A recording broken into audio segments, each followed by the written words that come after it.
প্রথমেই কবিতা উৎসবের রিক্রিয়েশনের সকল দর্শক বন্ধুদের শুভেচ্ছা, ভালোবাসা, প্রীতি, নমস্কার ও সালাম জানিয়ে আরম্ভ করছি আজকের ধারাবাহিক সম্পাদকের সিন্দুক খুলে অনুষ্ঠান।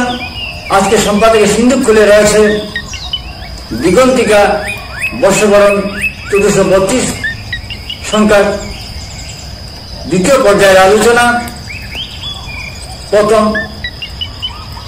পর্ব মহাপর্বে দিগন্তিকা সম্পর্কে লেখক কবিদের গল্পকারে আলোচনা করেছি। একই পর্বে সবার আলোচনা করা সম্ভব হয় না, একটুখানি কথা বলতে গেলেই দীর্ঘ হয়ে যায়। তাই এই পর্বে রয়েছে যেসব কবি লেখকদের আলোচনা করতে পারিনি, এই পর্বে তাদের কথা বলছি। প্রথমেই আলোচনা করতে যাচ্ছি তনুশ্রী ঘোষের অসমাপ্ত ভালোবাসা সম্পর্কে। এটি গল্প। তনুশ্রী ঘোষ ঝরঝরে গদ্যে তার গল্পের বয়ানে রবীন্দ্র নজরুল প্রসঙ্গে এনেছেন এবং শেষ খুব সুন্দরভাবে তিনি সমাপ্তি করেছেন গল্পের। ভালোবাসা বিষয়ক গল্প, কিন্তু এই গল্পে কবিতায় আচ্ছন্ন রয়েছেন, যেন মনে হয়েছেন কাব্য ভাষা। তার গদ্যের সংলাপগুলো কবিতার মতনই। তাহলে শোনা যাক তার গল্পের শেষ অংশের কিছু অংশ। নায়িকা বলে, কি চাই তোমার শরীর? নায়ক বলে, কি আছে এই তুচ্ছ শরীরের মধ্যে? আমরা তো তোমার হৃদয়ের প্রয়োজন, আমার তো তোমার হৃদয়ের প্রয়োজন, চলে আসো। নায়িকা বলল, এই গভীর রাত্রে আমি কোথায় আসব? কি আমায় গ্রহণ করবে এই অবেলায়? নায়ক বলল, আমি রোজ কোথায় কি ঘটে যা তাহা, এমন কেন সত্য হয় না? আহা, তোমার আমার মধ্যে থেকে দুর্নির্বাণ ভালোবাসাটি খুঁজে বের করতে হবে। তোমার আর আমার হৃদয়ের গভীর অরণ্যের মধ্যে লুকিয়ে আছে সেই খনি, তাকে খনন করতে হবে। এই গভীর অরণ্যে খুঁজে বের করতে হবে সেই খনি। তুমি তৈরি হও, তুমি অভিসারিকা হও, তোমাকে তৈরি হতে হবে। গভীর রাত্রের অন্ধকারের মধ্যে জেগে ওঠো নারী, গভীর রাতের অন্ধকারের মধ্যে জেগে ওঠে নারী। আমি খুঁজে বের করবো সত্যি, আমি খুঁজে বের করবো সেই গহীন অরণ্য। আমার হাত ধরে তুমি নিয়ে চলো সখা, আমি যে পথ চিনি না। এই গদ্য ভাষা ঝরঝরে, কিন্তু কবিতার চিত্রকল্প যেমন থাকে কবিতায়, ঠিক তেমনি যেন গদ্য একটা ছবি আমরা পাই। এটা কাব্য উপন্যাস, বাংলাতে নতুন যে আঙ্গিক হচ্ছে কাব্য উপন্যাস, সেই আঙ্গিকের মতো মনে হয়েছে। সুমা মুখোপাধ্যায় পাবলিশ কবিতাটি স্মৃতিচারণমূলক কবিতা। কবিতার শিরোনাম নেরাপুরা। ঠাকুমা দিদিমার প্রসঙ্গ টেনে কবি তার কবিতায় অনেক গুড়ো কথা বলেছেন, একটি সত্য কথা বলেছেন। তাহলে শোনা যাক কবির শেষ স্তবকের কিছু পংক্তি।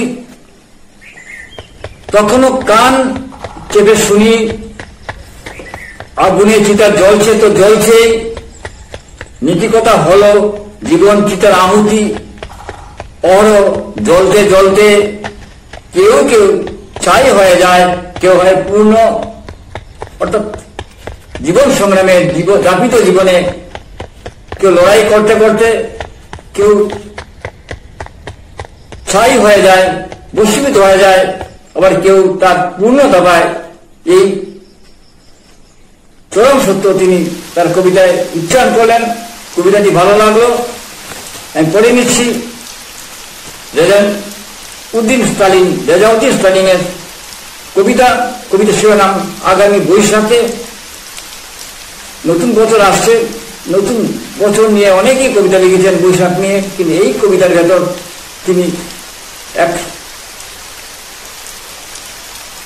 আশার কথা বললেন। নতুন বছরের নতুনভাবে আসুক এই বার্তা তিনি দিলেন। তাহলে আগামী বৈশাখে কবিতাটি শেষ স্তবক দুইটি শোনা যাক। অকাল বৈশাখে বেকার যুবক বাঁচার কথা আঁকে, নববর্ষ যতই নতুন হোক, বিশ্বজুড়ে হত্যা মাতম শোক, শক্তিধরের ক্রোধের মাত্রা কত, মাপতে গিয়ে থার্মোমিটার ভাঙতে শত শত মানুষ থাকে আশা নদীর বাঁকে, হয়তো পাবে নতুন জীবন আগামী বৈশাখে। মৃত্যু খেলা চলছে, ধ্বংস খেলা চলছে, তবু আমরা আশাবাদী নতুন বৈশাখ আমাদের নতুন বার্তা নিয়ে আসবে, নতুন জীবনের কথা বলবে। এই কথা কবি তার কাব্য ভাষায় লিখলেন রেজাউদ্দিন স্টালিন। ভালো লাগলো কবিতাটি, তিনি আরো লিখুন। তার কবিতা আমরা প্রায় পড়ে থাকি, ভালো লিখেন তিনি। তৈমুর খান, তার কবিতা শিরোনাম একটি যুগ। তার নানান ঘটনার প্রেক্ষিত এই সময়ের কথা তিনি লিখলেন, কিন্তু শেষ স্তবকের ভিতর ফুটে উঠেছে তার কবিতার মূল সুর।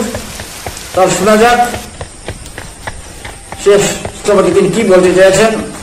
বহু অভিজ্ঞতার পথ অতিক্রম করে আমরা পেরিয়ে আসি একটি যুগ, যে যুগে সভ্যতা এখানে প্রখর হত্যায় ঢাকা অথবা রক্তের সাথে জীবনের মিছিল সাজায়। এত বিবর্তন, এত প্রগতির যাত্রা, রথযাত্রা, আমরা এগিয়ে আসতে আসতে কিন্তু সেই মৃত্যু থেকে সরে যেতে পারিনি, মৃত্যু খেলা থেকে সরে যেতে পারিনি, হিংসা থেকে সরে যেতে পারিনি। এই কথাই কবি বলতে চেয়েছেন তৈমুর খান তার একটি যুগ কবিতায়। এই কবিতাটি তাৎপর্যময়, ভালো লাগলো। তিনি আরো লিখুন, তার সৃজনী লেখা অনেক নতুন কিছু পাই আমরা। পড়ে নিচ্ছি। প্রভু তোমার রং মহলে নামের ভেতরে একটি আধ্যাত্মিক বুধ ভাবনা চোখের সামনে ছবি হয়ে ভাসে। প্রভু তোমার রং মহলে সৌমিত্র মুখোপাধ্যায় লিখলেন তার আধ্যাত্মিক চেতনায়। এই কবি আমার মনে হয়েছে বাংলা সাহিত্যে আধ্যাত্মিক চেতনা নিয়ে অনেক কবিতায় লিখছেন। বিশেষত পরমানন্দ সরস্বতী কবিতায় একটা নতুন ধারা এনেছিলেন, সেই ধারারই উত্তরসূরি তার কবিতা থেকে তার পরিচয় পাওয়া যাবে। সৌমিত্র মুখোপাধ্যায়ের প্রভু তোমার রংমহলের কবিতার শেষ দুই স্তবক পড়লে বোঝা যাবে, পাঠক ধরতে পারবেন, দর্শক ধরতে পারবেন। ফুটলে ফুলের গন্ধ দারুণ, হরিণ পাগল কস্তুরীতে, হানাহানির আগুন রাতে, মানুষ কেবল হারায় মিতে, দিঘির পাতার শিশির হয়ে এই আছি, এই অপার জলে, একলা এলাম একলা যাবেও, হঠাৎ করে এমনি চলে। এই যে তার আমাদের এত লড়াই, এত হানাহানি, এত দ্বন্দ্ব সংঘাত, কিন্তু আমাদের তো একলাই যেতে হবে, শেষ ছুটিতে একলাই নিতে হবে। সেই চিরন্তন কথা, শাশ্বত কথা তিনি তার কবিতায় উচ্চারণ করলেন। কবিতা পড়তে পড়তে এক আধ্যাত্মিক ভাবনা জেগে ওঠে। তিনি আরো লিখুন, তার কবিতার ভেতর আমরা এইরকম একটা ভাব গম্ভীর ছবি পাই। কবি মিতা দাসপুর গ্যাস্ত, তিনি একজন সম্পাদিকা, তাই তার অভিজ্ঞতা অনেক। এই মিতা দাসপুর গ্যাস্ত তার কবিতায় বিপন্ন সময়ের কথা উচ্চারণ করলেন। চালচিত্র কবিতার মাঝে আমরা দেখতে পাই পয়লেগ্রামের ঘটনা, কাশ্মীরের ঘটনা। তিনি এই দুঃখের কথা, যন্ত্রণার কথা কবিতা উচ্চারণ করলেন। হৃদয় স্পর্শ দিয়ে তার কবিতা বলেই বোঝা যাবে তিনি কিভাবে অনুভব করেছেন, ভেবেছেন। তাহলে শোনা যাক কবিতাটি। কাশ্মীর আর শুধু শিরোনাম, হিমেল, ভ্রমণগন্ধি, বাতাসের অসুখ, রক্তে ভিজে গেছে পয়লগাম যাত্রাপথ, জঙ্গলের ছায়ায় লুকিয়ে মূর্তিমান সন্ত্রাস, বীরে মিশে থাকা সাধারণ মানুষ, কর্ণাটক, পশ্চিমবঙ্গ, কত জীবনের গল্প ফিরল না আর আদুরে সিন্দুর, নিরীহ সুখের চলা থেমে গেছে বর্গের উন্মাদ আস্বাদনের পর। তার প্রশ্ন করেনি কোথা থেকে এসেছ, শুধু জেনেছিল কার প্রার্থনায় নত হও। তোমার নামের কাঁপা কাঁপা উচ্চারণে তাদের বন্দুক চেপে বসেছিল ট্রিগারে। মোবাইল শূন্যতায় কাঁদে আমার ছেলে, বৌমা বেড়াতে গেছিল, যুদ্ধ করতে যায়নি, ফোন বাজে কেউ ধরে না, স্ক্রিনের অপারে শুধু স্তব্ধতা। জন্ম এখানে শুধুই পরিচয়, কে বাঁচবে কে মরবে তৈরি হয় ভাগ্য জল্লাদে অজ্ঞতায়। গ্রাম শহর ব্যস্ত স্বার্থপরতায়, সুপ্রকাশ এখন 30 সেকেন্ডে রিল, 1 মিনিটের নীরবতায়, তারপরই আরেকটা বিজ্ঞাপন। আমরা দেশবাসী কেবল দেখি খবর, আর কাশ্মীর সে বসে থাকে ক্যামেরার ফ্রেমে, চোখে গুমিন রাত্রির কুয়াশা, নিস্তব্ধ রক্তাক্ত যেন অভ্যস্ত প্রান্ত। এই সময় নিয়ে তিনি খুব সুন্দর একটি কবিতা উপহার দিলেন। তার নিষ্ঠুর কথা, নিষ্ঠুর ঘটনা তিনি তার কাব্য ভাষায় যথাযথ উচ্চারণ করলেন এবং পাশাপাশি আমাদের সচেতন করে দিলেন। আমরা আধুনিক রিল নিয়ে ব্যস্ত, মোবাইল নিয়ে ব্যস্ত, কিন্তু যে ঘটনা ঘটে যাচ্ছে তা ক্ষমায় দিন। তার অপ্রিয় সত্য কথনে কবিতাটি হয়ে উঠল সার্থক। তাহলে আজ এখানে শেষ করছি। আপনারা এইরকম একটি জীবন্তিকা পড়বেন। বরাক উপত্যকা থেকে অনেক ভালো লিখিন ম্যাগাজিন বের হয়, পত্রিকা বের হয়। বাংলা সাহিত্যের এক সমৃদ্ধ জায়গা, এই অঞ্চলে একাদশ শহীদ আত্মবলিদানের জায়গা, তাই এখানে বাংলা ভাষা চর্চা হচ্ছে।